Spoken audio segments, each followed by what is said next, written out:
ഞാൻ സിസ്റ്ററെ ഒന്ന് കാണാൻ നിൽക്കുകയായിരുന്നു. എന്താ വിശേഷം? എവിടെയാ സിസ്റ്ററിന്റെ വീട്? കുറച്ച് അകലെയാ. അകലെന്ന് പറഞ്ഞാൽ? അടുത്തല്ലെന്നർത്ഥം. വീട്ടിൽ ആരൊക്കെ ഉണ്ട്? വേണ്ടപ്പെട്ടവരൊക്കെ ഉണ്ട്. വേണ്ടപ്പെട്ടവരെന്ന് പറഞ്ഞാൽ? നിങ്ങൾക്ക് ഇപ്പൊ ഇതൊക്കെ അറിഞ്ഞിട്ട് എന്ത് വേണം? സിസ്റ്റർ, ഞാനൊരു പുരുഷനാണ്, അവിവാഹിതനുമാണ്. സുന്ദരിയായ സിസ്റ്ററെ കണ്ടപ്പോൾ വിവാഹം ചെയ്താൽ കൊള്ളാമെന്ന് തോന്നി. സിസ്റ്ററുടെ വീട്ടുകാർ സമ്മതിച്ചാൽ? അപ്പോ എന്റെ സമ്മതം വേണ്ടേ? സിസ്റ്റർ സമ്മതിക്കുമെന്ന് എനിക്ക് ഉറപ്പാണ്. ഇല്ല, എനിക്ക് സമ്മതമില്ല. നിങ്ങൾ എനിക്ക് വെറുപ്പാണോ? എല്ലാ പെണ്ണുങ്ങളും ആദ്യമൊക്കെ ഇങ്ങനെയാണ്. മിസ്റ്റർ മര്യാദയ്ക്ക് പോകുന്നുണ്ടോ? ഇങ്ങനെ പിണങ്ങി പോയാലോ? ചുമ്മാ പേടിപ്പിക്കാ സിസ്റ്ററെ. ഞാനൊന്ന് തൊട്ടെന്ന് വെച്ച് ഉരുകി പോയൊന്നുമില്ലല്ലോ. അപ്പോഴേ പെമ്പിള്ളാരെ വഴി നടക്കാൻ അനുവദിക്കില്ലേ? അത് ചോദിക്കാം നീ ആരാടാ? ഞാൻ ആരാണെന്ന് നിനക്ക് മനസ്സിലാക്കി തരണം.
സാറേ, പോലീസ് സാറേ, ഭാവിയുടെ ബാസുരം LIC.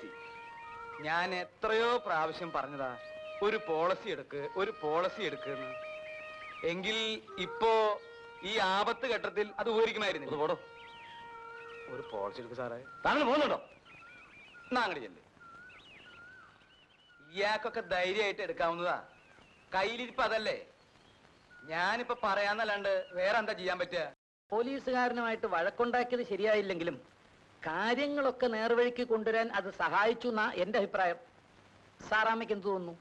എവർക്ക് രണ്ടുപേർക്കും ഇഷ്ടമാണെങ്കിൽ കല്യാണം കഴിച്ചു കൊടുക്കുന്നതിൽ എനിക്ക് സന്തോഷമേ ഉള്ളച്ചു. അത് ഞാനൊന്നറിയാതെ എങ്ങനെയാ? ഇപ്പോഴേതായാലും അറിഞ്ഞില്ലേ? അമ്മച്ചി അറിയിക്കാൻ വേണ്ടി രണ്ടുപേരും കൂടി ആലോചിച്ച് കണ്ടുപിടിച്ച വിദ്യയില്ലേ ഇത്?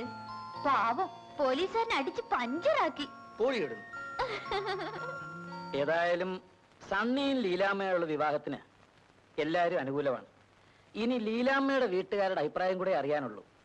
അപ്പനും അമ്മ ഇവിടം വരെ ഒന്ന് വന്നിട്ട് പോകാൻ എഴുതിക്കൂടെ ലീലാമ്മേ?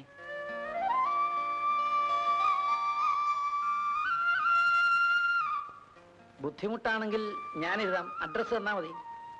അത് വേണ്ടച്ചു. ലീലാമ്മയുടെ അഡ്രസ് വാങ്ങിച്ച് ഞാൻ തന്നെ എഴുതാം. ശരി.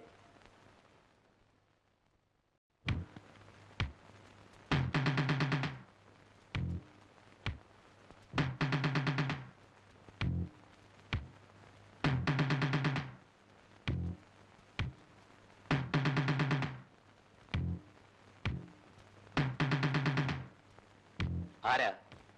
എന്തു വേണം? ഞങ്ങൾ സെയിൽ ടാക്സ് ഉദ്യോഗസ്ഥന്മാരാ. നിങ്ങളുടെ ചില ഫയലുകൾ പരിശോധിക്കാനുണ്ട്. ആവശ്യമില്ലാതെ ഞങ്ങൾ വരാറില്ല എന്നറിയില്ലേ? ആ ഫയൽ എടുക്കരുത്, അവിടെ വയ്ക്കൂ. ഞങ്ങളെ തടഞ്ഞാൽ ഞങ്ങൾ പോലീസിൽ വിവരം അറിയിക്കും. അത് നിങ്ങൾക്ക് ബുദ്ധിമുട്ടാകും. അതുകൊണ്ട് ഞങ്ങൾക്ക് ആവശ്യമുള്ള റെക്കോർഡ്സ് എല്ലാം നിങ്ങൾ തരുന്നതായിരിക്കും നല്ലത്. അങ്ങനെയാണെങ്കിൽ നിങ്ങൾക്ക് ആവശ്യമുള്ളതെല്ലാം ഞാൻ എടുത്തു തരാം. അവറാച്ച, എന്തോ? അവറാച്ചൻ പോയി ഇവർ കുടിക്കാൻ എന്തെങ്കിലും ഏർപ്പാട് ചെയ്യുക. നിങ്ങൾ ഇരിക്കണം, ഞാൻ എടുത്തു തരാൻ പറഞ്ഞില്ലേ? ഞങ്ങൾക്ക് വേണ്ടത് ഞങ്ങൾ എടുത്തോളാം.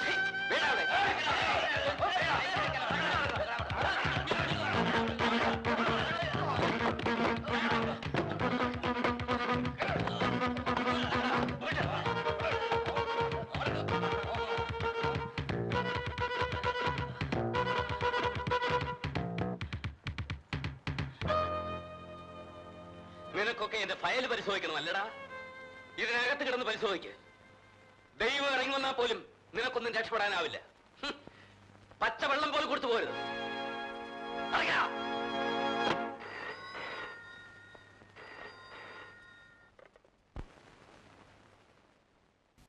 Hello, Thampi here. മത്തായിച്ചനായിരുന്നു. ഇതെന്ത് ചോദ്യമാണ് തമ്പി? ഇങ്ങനെ വരുന്നവരെ എന്ത് ചെയ്യണമെന്ന് എനിക്ക് നല്ലതുപോലെ അറിയാം. ഇല്ല, എന്തായാലും വിടുന്നില്ല. അവന്മാർ അതിന്റെ അകത്ത് തന്നെ കിടക്കട്ടെ. എന്താണ് സംഭവിക്കുന്നതെന്ന് അറിയാമല്ലോ. കുടിക്കാൻ പച്ച വെള്ളം പോലും കൊടുക്കില്ല. മത്തായിയുടെ ഫയല് പരിശോധിക്കാൻ വന്നിരിക്കുന്നു. റാസ്കൽസ്. നമ്മളെ ഇവിടെ ഇട്ട് കൊന്നുകളഞ്ഞാൽ എങ്ങനെ വെളിയിലറിയും? അടുത്തുള്ള പോലീസ് സ്റ്റേഷനിൽ നേരത്തെ അറിയിച്ചിട്ട് പോന്നാ മതിയായിരുന്നു. അത് വിശ്വസിക്കാൻ പറ്റില്ല. നമ്മൾ ഇവിടെ എത്തുന്നതിന് മുമ്പ് പോലീസ് വിവരം അറിയിച്ചാലോ? എങ്ങനെയെങ്കിലും വെളിയിൽ നിന്ന് ഈ വിവരം അറിയിച്ചേ പറ്റൂ. ഇല്ലെങ്കിൽ പട്ടിണിക്കിട്ട് തന്നെ നമ്മളെ കൊന്നുകളയും. മണി 2 രാവിലെ 9 മണിക്ക് പിടിച്ചിട്ടാ അവറ്റകളെ. അതിനകത്ത് കിടന്ന് ചത്തുപോത്തേ ഉള്ളൂ. അതിന് നമുക്കെന്താ? ആ മുതലാളി നോക്കിക്കോളൂ ഒഴുക്കി.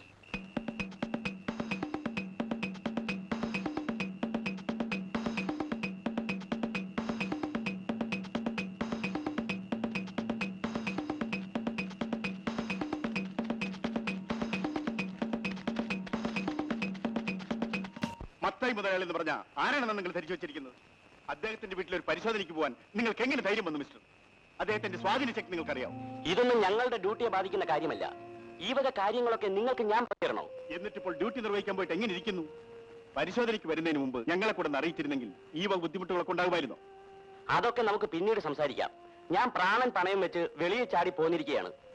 മറ്റുള്ളവരെ ഉടനെ അവിടെ നിന്ന് രക്ഷപ്പെടുത്തിയില്ലെങ്കിൽ പിന്നെ കൊണ്ടുവരേണ്ടി വരുന്നത് അവരുടെ ശവശരീരമായിരിക്കും. അനാവശ്യം പറയരുത്. മഹാനായ ഒരു മനുഷ്യനെ കുറിച്ച് വേണ്ടാത്തതൊക്കെ പറയുന്നത് കേട്ടു നിൽക്കാൻ ബുദ്ധിമുട്ടുണ്ട്. അവിടെ മുറിയിൽ അടച്ചിട്ടിരിക്കുന്ന ഉദ്യോഗസ്ഥന്മാരെ രക്ഷിക്കാൻ നിങ്ങൾക്ക് എന്തെങ്കിലും ചെയ്യാൻ കഴിയുമോ? ഈ രാത്രിയിൽ ഒന്നും ചെയ്യാൻ പറ്റില്ല. നേരം വെളുത്തിട്ട് എന്ത് ചെയ്യണമെന്ന് ഞാൻ തീരുമാനിച്ചോളാം. നിങ്ങൾ പോണം. ഓൾറൈറ്റ്.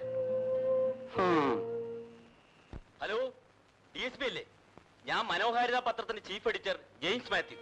സെയിൽസ് ടാക്സിലെ ഉദ്യോഗസ്ഥന്മാർ മത്തായി മുതലാളിയുടെ വീട് പരിശോധിക്കാൻ ചെന്നു. അവരെ ക്രൂരമായി മർദ്ദിച്ച് ഒരു മുറിയിൽ അടച്ചിട്ടിരിക്കുകയാണ്. വെള്ളം പോലും കൊടുത്തിട്ടില്ല.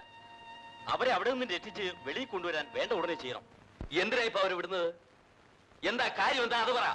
DYSP അദ്ദേഹം ഇപ്പൊ വിളിച്ചിരുന്നു. ഉണ്ടായതൊന്നും സാരമില്ല, നമുക്ക് സമാധാനം ഉണ്ടാക്കാം.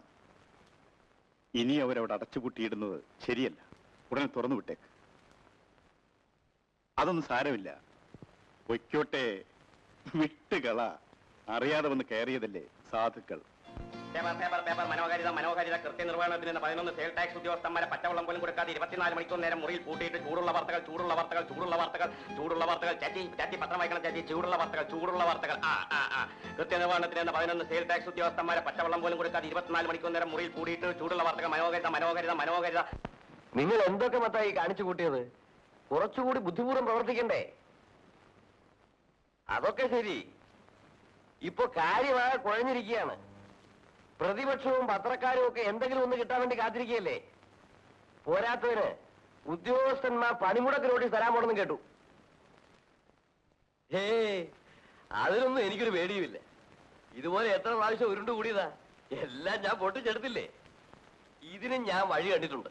അങ്ങനെ കൃത്യനിർവഹണത്തിന് വേണ്ടി ചെന്ന സെയിൽ ടാക്സ് ഉദ്യോഗസ്ഥന്മാരെ ദേഹോപദ്രവം ഏൽപ്പിക്കുകയും ആഹാരം പോലും കൊടുക്കാതെ തന്റെ ബംഗ്ലാവിലെ മുറിയിൽ അടച്ചിടുകയും ചെയ്ത കുറ്റത്തിന് കോടീശ്വരനും വ്യവസായ പ്രമുഖനുമായ മത്തായി മുതലാളിയെ അറസ്റ്റ് ചെയ്ത് കസ്റ്റഡിയിലെടുക്കുന്നതാണെന്ന് ബഹുമാനപ്പെട്ട മുഖ്യമന്ത്രി ഉദ്യോഗസ്ഥന്മാരുടെ പ്രതിനിധികൾ ഉറപ്പ് കൊടുത്തതിന്റെ അടിസ്ഥാനത്തിൽ അവർ പണിമുടക്ക് പിൻവലിച്ചിരിക്കുന്നു.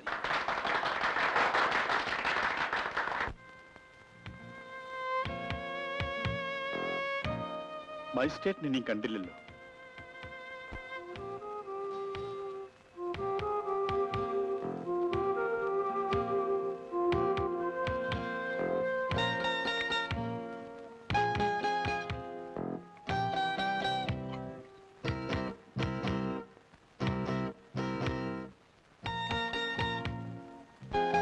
അതാ മജിസ്ട്രേറ്റ് വരുന്നുണ്ട്. അങ്ങനെയിരിക്കും ആണുങ്ങളോട് കളിച്ചാൽ. മജിസ്ട്രേറ്റ് ആശുപത്രിയിൽ നേരിട്ട് ചെന്ന് ജാമ്യം കൊടുത്ത ചരിത്രമുണ്ടോ? ഇതുപോലൊരു ജനാധിപത്യം ഈ ഭൂമുഖത്ത് എവിടെയെങ്കിലും ഉണ്ടോടാ പത്രോസേ? ജനാധിപത്യമല്ല പൗലോസ് ചേട്ടാ, ജനാധിപത്യ സോഷ്യലിസം. നമ്മൾ സോഷ്യലിസത്തിലേക്ക് ത്വരിതഗമനം ചെയ്തുകൊണ്ടിരിക്കുകയാവുന്നു. എന്നിട്ടും നമ്മുടെ മുക്കിനെ പറ്റി അപവാദം പറയുന്നവരെ തൊയ്ക്കണം. ഉദ്യോഗസ്ഥന്മാർക്ക് പരിശോധിക്കാൻ സ്വാതന്ത്ര്യം, മത്തായി മുതലാളിക്ക് അവരെ തൊഴിക്കാൻ സ്വാതന്ത്ര്യം, ഇതെല്ലാം പൊട്ടിച്ചെടുക്കാൻ മുഖ്യമന്ത്രിക്ക് സ്വാതന്ത്ര്യം. ഇതല്ലേ യഥാർത്ഥ ജനാധിപത്യ സോഷ്യലിസം?